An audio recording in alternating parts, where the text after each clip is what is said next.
Hi there, my name is Vila Beck and the Rabbi from another planet. Please like, share and subscribe and ring the little bell so you're notified when new videos drop. So there's a new show on HBO Max which I really freaking love. I absolutely adore it, called Raised by Wolves. I would actually say it's worth the cost of subscribing for a month to check out the show. It's by Ridley Scott. I again really enjoy it.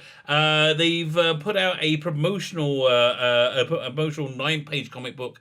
A 9-page comic book. I think basically just to bring people into the show. It's a bit of a bad idea as a marketing tool. It is done very badly. But it struck me as I was reading it that this highlights everything that is wrong with comics. It's not social justice agenda being thrust into everything.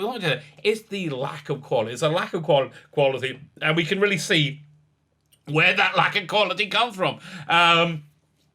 Which is interesting. Looking at this comic, so we're gonna look at it together. I'm gonna give you my little review of it. But yeah, again, I think it's great as a teaching tool of what not to do if you have a comic book coming, what not to do if you're DC Comics, but what you should do, whether you're DC Comics, whether you're not DC Comics, regardless on what type of person you are. You know what you should do? You should hit the like button, you should hit the share button, but mostly you should hit that subscribe button. Thank you very much. I genuinely thank you. I am very grateful for each and every one of you that subscribes to my channel. I really am. Yeah, I have to tell you, that does sound like regular bullcrap that people say, but I'm not professional. You might have noticed I'm very not professional at all. And yet, honestly, every time I get a subscriber, I'm like, it's like the bell being rung when an angel gets the wings. Yay! So thank you very much. If you do subscribe, a couple of things. Firstly, you can enter my weekly competitions. The prize this week is Lord of the Rings: The Two Towers, my favorite of the Lord of the Rings movie, 4-disc DVD set. Look how thick that is. Absolutely gorgeous. You can beat Wells to death with this. So yeah, you can win that. I think I'm going to do the prize draw on Saturday 26th. I think it'll be Thursday, Friday. Yeah, it'll be Saturday 26th. I'll be on the TARDIS Zone. I think we're doing a watch along of the 1965 Dalek Invasion of Earth movie with Peter Cushing, which I'm really excited about. I freaking love that movie. What you need to do to win it is subscribe to the channel. That's the first thing. Subscribe to the channel, and then in the comments leave the hashtag Helmsdeep. The second thing I can offer you to my subscribers is right now we're in a Jewish period called the Yom Noraim. I'm a rabbi, by the way. If you don't know, the Yom Noraim, the High Holy Days, and there's a day which is very pathetic for non-Jews to beseech the good Lord for whatever it is that they do desire. It used to be when there was a temple in Jerusalem, a Jewish temple about 2,000 years ago, that was there for quite some number, hundreds of years. That was a day that non-Jewish nations would come to Jerusalem and they would bring their sacrificial offerings of all kinds of things, figuring they could pay off God. So on that specific day, I am happy to if you're Jewish as well, I guess I'll pray for you. I am happy to pray for you. For me, I live in Israel, so it's a local call. It's a local call to the good Lord. Just email me or Facebook me, WhatsApp. Get in contact with me with whatever your prayer requests are, whatever they are. That doesn't matter if you believe in God, if you don't believe in God, if you're religious. I don't care. Doesn't bother me at all. And it might do nothing. It might work. I'm just happy, to do it for you. Just go ahead. And of course, complete. You're completely anonymous. I won't spill. What sort of things you're looking for me to pray? What kind of embarrassing things you want me? No, it's fine. Completely anonymous. So there you go. Hit the subscribe button. Thank you very much. I am extremely grateful. You know who shouldn't be grateful? Ridley Scott. Ridley Scott should not be grateful for this promotional comic book they just put out based on this TV show, Raised with Wolves. Now, let me tell you, this is a really great show. It's a very interesting hard science fiction concept. It's essentially you have these two artificial life forms, these two robots who are tasked with bringing up these children on a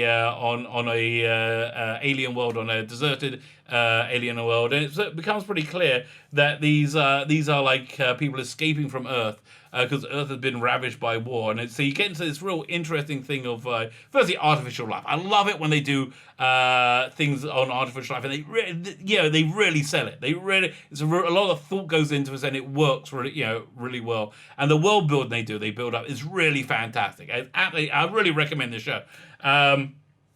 Fine, so so we got it. So that's and they escaping from Earth, and Earth has been ravaged by this war between the atheists and the Church of Soul. I think it is. It's a religious war, and these robots are from the atheists. So it later turns out that the robots were developed by the church side, the religious side. And they're the terrifying killing machines, right? They fly around. They have this screen that just like melts people's faces. Again, freaking fantastic, absolutely fantastic, great sci-fi thing. Comic book terrible. Comic book is absolutely terrible. So my first thing was like trying to work out who wrote this direct, like and the guy didn't have any comic book writing credits, and it shows. It absolutely, and we're going to go through this, and you're going to absolutely see why you need a little bit of experience writing comics to write comics, or at least a little bit of I think experience, maybe a bit of love for the medium as well, which you are not seeing in this at all. Now what amazed me is that the writer of this is the writer of the TV show, the guy, the main writer for the show, and he's fantastic on the show, absolutely fantastic on the show. And the difference is he understands the television medium, and he doesn't understand comic books as a medium, and which is the problem with DC completely. They for the last few years are running this mentorship program. This kind of like this program to bring new people in, which I was like really excited about. So I applied the first year, and then I saw everybody who got in were like on the progressive stack. They like the people on the progressive stack, but they like people even more if they don't write comics. If they like YA novelists, or they're TV writers. If they don't like comics, they kind of like them. By the way, there was one comic by a TV writer that was really good. From about 3 years ago, called Jacked. I really enjoyed that comic. It was called Jacked. It was a DC book. Anyway, it shows. So what is the problem with that? So firstly, the writer's not a bad writer. It's just he doesn't know how to work with the medium to make it breathe. And the editorial is shockingly bad. And the art, I'm not going to call the art bad, but the art is completely inappropriate for the style of the subject matter. So this cover I think actually works quite well. It's a little bit sexier than it is on TV. I think I think it's fine. Okay, the cover I'm not going to rank on. It's probably the best bit of the of this little promotional comic. And again, it doesn't work as a promotional item because it doesn't have the same feel as as a TV show. So this first page in itself, not a terrible page. They're setting up the scene, and you got this mother robot talking to the children. But even here, I'm going like, well, what? Why can't they Why can't they zoom in? Like, is there any reason why they couldn't draw this girl's face? Like, doesn't strike me as such an insane amount of detail that I was looking for there. Right, but okay, in of itself, the page isn't bad. The amount, just by looking at it, you can see the amount of dialogue on the page is just within the bounds. I think it just works for the amount of visual information, the amount of panels, the amount of dialogue. It's a little bit much, but it's still within, I think, the bounds of decent visual communication. Right, so this page isn't bad in of itself. The dialogue's a bit clunky. The dialogue, you'll see, it could have used another 2 or 3 pages, which is going to be the big offense of this going all the way through. The pacing is entirely off. So as we go on, so now we're getting into a little bit of back history. We're talking about how these killing robots were made, and the great things about the show is they take no judgments against the atheist side and the at least they haven't yet. There's 7 episodes. Yeah, they haven't. They take no judgments against either side. This comic definitely does. This comic takes the side of the atheists and say, yeah, the whole war was started because the insane religious people wanted to wipe out anybody who wasn't.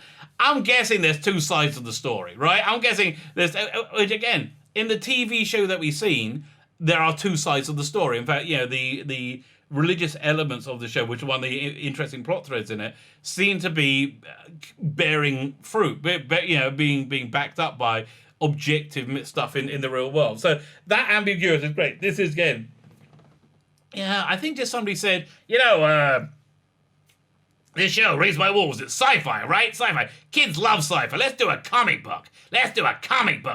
And they say, and we own DC. Let's get DC to make it. And the trouble is they don't know what they're doing. They don't make good bloody comics. This is why I love Comicsgate. Because Comicsgate people, they sweat over every panel. Over every freaking panel. So this page as well, is starting to fall apart. I don't think the style is right for the subject matter. Again, it's still a little bit too cutesy, too quick. It looks a little, but still, okay, fine. It hasn't like gone off the rails yet. But here's where it starts. It goes into like these really like poor anime cartoony faces, and again, just completely. Look at this, just completely inappropriate for the subject matter, and also bears no relation to the again, look, it's great if you're doing like a younger audience type of comic, right? Or a manga book, but this is not a manga book, right? It's like, why not get a comic artist to it? This is like hard science fiction. Why treat it like it's not? Because you know why you're treating it like it's not? Because you don't understand it. Also, you can see, look at the amount of the text is starting to fill up, and we see there's a bit too much exposition, a bit too much text for the dialogue, for the visuals. For this scene to work, I think you need minimally 2 pages. It would have breathed better with 3 pages. But no, now it gets even worse. How much can I zoom? There you go. Again, you just have like long, boring, wordy panels. This could have been, again, this conversation, 3 pages. Should have been 3 pages. Again, and have the artist move around and have a different artist. This artist is completely inappropriate to be able to sell the feeling of this show, and now goes off the rails. Look at this. Again, this is I would say a 4-page scene. This is a 4-page scene scrunched into 1 page. And again, this is HBO Max. You can get paid. Okay, speaking of somebody who's made comics, you can get a decent comic made for $100 a page. $100 a page. So this is a 9-comic page. If you made it a 22 comic page, right, it would have cost you about $1,000. All right. And you might have had a promotional tool that would have actually worked, but you can't have a promotional because you gave it to DC, and you gave it to DC, who don't know what they're doing, making bloody comics, as is freaking evident. I just look at the amount of evidence the amount of dialogue they got crammed into there, right? And the emotion on this face, it doesn't work. It's smug. It doesn't give over the complex ambiguity of this character. Of any of these characters. It's just freaking awful. And then so you have maybe have somebody who's written a few Future Shocks who could like work out how to do it. And again, too much dialogue for the page. This should be again 2 pages. The artwork's just not selling the character, right? We're gonna zoom in. The artwork just doesn't sell. This character doesn't look to have emotional complexity to me, which is what I love about the TV show. None of these characters seem to have emotional complexity. And again, very, very simplistic, and not working in the slightest. Oh my god, this interface is horrible. And then fine, and we get this meaningless splash page at the end. Kind of a waste of money, quite frankly. Although probably one of the best pages, in this little promotional comic they did for it. So again, look, we see really clearly what the problem is. The problem is the people don't understand comics. I think they don't understand comics because they don't really like it that much. And that's why I'm a big Comicsgate guy. That's why I'm proud. I mean, look, I'll read comics, the whole Comicsgate, obviously, but I'm really proud to have that to use that hashtag. Whenever I talk about it, because the Comicsgaters love freaking comics. And from loving comics, they understand comics, right? They understand comics. Which DC Comics really should, but as we can see from this, they don't at all. My name is Phila Bacon, the Rabbi from another planet. Please like, share, and subscribe, and ring the little bell so you're notified when new videos drop.